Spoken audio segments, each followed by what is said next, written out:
Hi, everyone. My name is Tammy Burns, and I'm a family support specialist at Peetsie. Over the past few months, Peetsie has been receiving many phone calls and emails from families across the state of Virginia asking questions about their students' IEP and what happens with those services because of COVID. And then recently, what's going to happen with those services as school systems are opening back up for either virtual or hybrid services.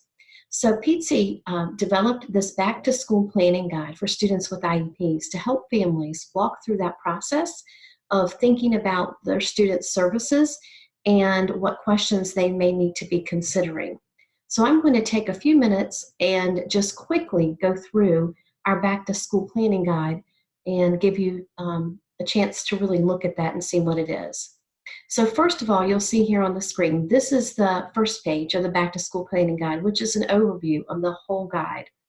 The guide is made up of 4 steps, and each step has a worksheet to go along with it to help you plan and think of the questions and answers that you may need to find. So there's step 1, which is the school plan worksheet, and we're going to look at each one of these in just a few minutes. Step 2, the progress review, so really looking at what kind of progress has happened or hasn't happened over the past few months. Step 3 is the data and observation and gives you a way to share your concerns or input with your IEP team. And finally, step 4, the service delivery. And this is where you actually are going to discuss with your team and lay out what things you think need to be in your student's current IEP. So let's start with the step 1, the school plan sheet. You can see that here. And in the school plan sheet, this is really asking for you to take a few minutes and find your school system's plan for reopening this fall. Those plans are to be on your school website.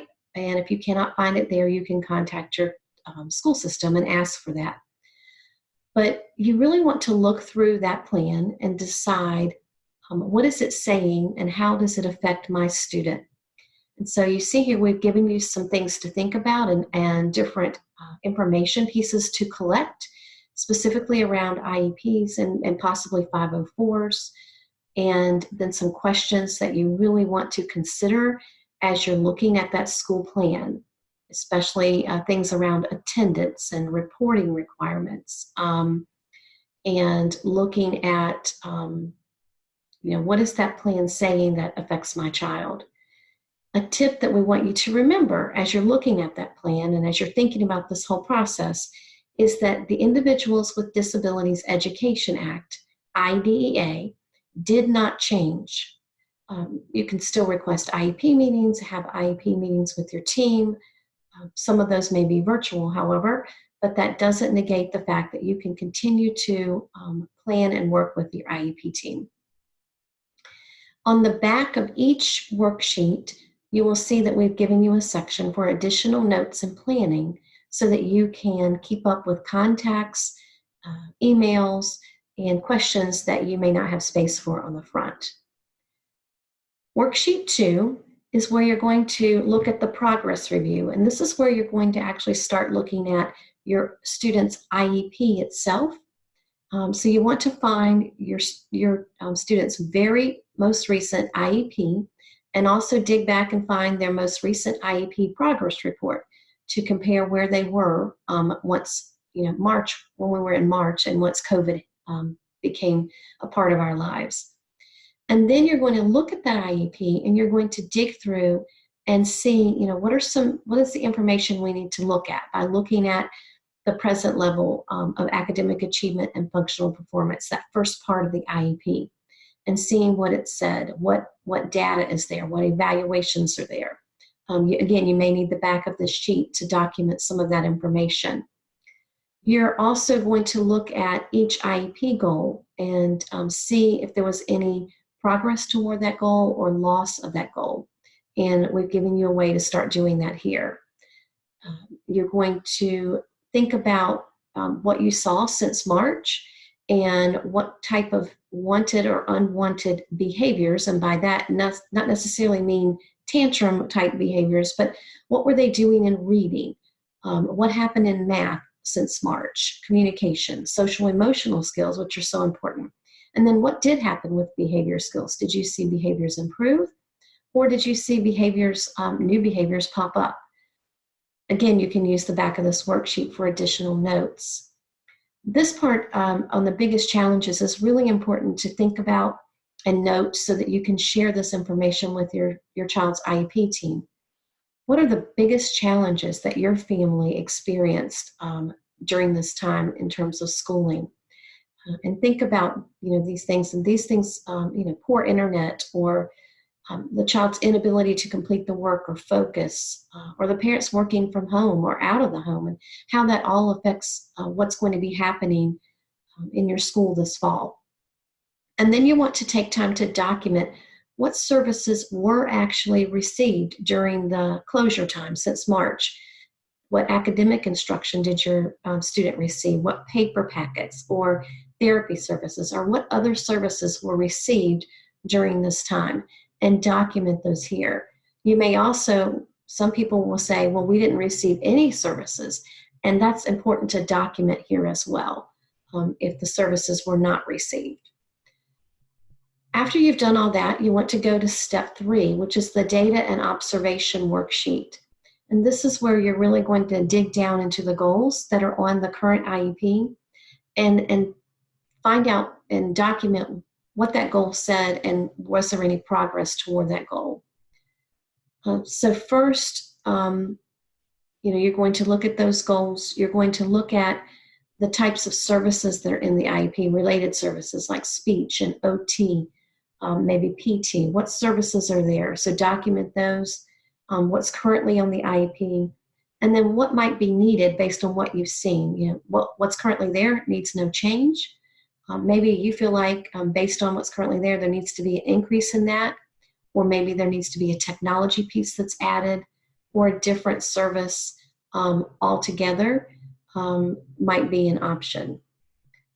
Then you want to share new needs. So again, on the page before, on the worksheet before, you documented needs that were present during March, and now you want to talk about new needs that you see based on what you're looking at in the IEP. Where's your child now? That March present level of performance was where your child was then. Where is your child now in terms of behavioral needs, social emotional needs, academic needs, or transition to adulthood needs? And based on all of these things, are there some new goals that you think need to be considered for your IEP?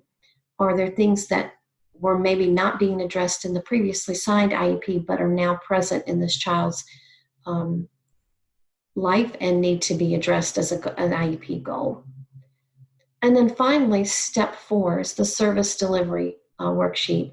We start this off by just doing, again, some specific reminders on some things to keep in mind before you have an IEP team meeting. So,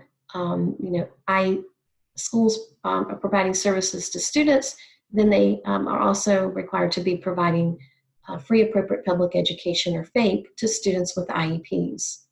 The services must be effective. Placement is an IEP team decision. Parents can request an IEP team meeting at any time, and we suggest that you make that request in writing. You want to keep copies of everything and get information in writing. This is a really important time to be documenting what's going on with your student. And so, again, that's the reason why we created these planning worksheets, to try to help you walk through that. And then finally, we've made a reminder about prior written notice, and we'll talk about that in just a few more minutes. Here are some questions that you will want to ask when you meet with your IEP team. Things like, what are expectations for my student in the learning environment, whether they're going to be in person or virtual or hybrid? Things like attendance, work completion, how many hours a day are we talking about, or a week? What are the expectations for me as the parent during this time? And who is going to be keeping up with the data and turning in the work? And what specific technology will be used? And do you need, as a parent, do you need training on that technology? What types of accommodations and modifications need to be considered, and how will those work during this reopening of school? And how will the services, so the speech and OT and PT or whatever may be on your student's IEP, how will those be scheduled? And again, going back to how is your family schedule look? Are you working during the day? So how will that all happen and take place so that the student can make progress toward their goals? And then here are some specific considerations depending on which format your school is going to be reopening. Is it in person or hybrid? You may want to look at these questions. And if your school is going to be virtual, here are some questions that you may want to bring up at your IEP team meeting. And then some specific assistance and information that you might need. You want to consider, are these things I need to ask for and talk about with my IEP team? Maybe it has to do with the technology or how the student's going to get assistance or how to, ways to help organize the student's work. But these are just things, again, to think about and bring up at your IEP meeting. And make sure you document, again, document here or on other paper what happens in that meeting and what is determined is going to be the plan. Finally, at the end of this guide, we share a fact sheet, a PTSI fact sheet on prior written notice, because prior written notice is one of the procedural safeguards that's out there for families and for IEP meetings. And it's really important to understand because you will receive those at IEP meetings. And it's important to understand what are these things and what does it really mean. And so we put this fact sheet in here to help you understand the prior written notice and when it has to be provided, what must be included in that prior written notice, and what happens if I can't understand what's written there, or if the school doesn't give me notice. And then finally, this last section here is very important. What are the benefits of prior written notice? So we encourage you to look at that as well. So again, we wanted to take a few minutes and share this document with you as we think it can be very important for families as their schools are reopening and they are planning for their student to return to learning. You always have the option, and feel free to contact PTSI at any time. We are here to help families. Our services to families across Virginia are free and confidential. We hope this guide will be beneficial to you, and we look forward to hearing from you if you need our assistance.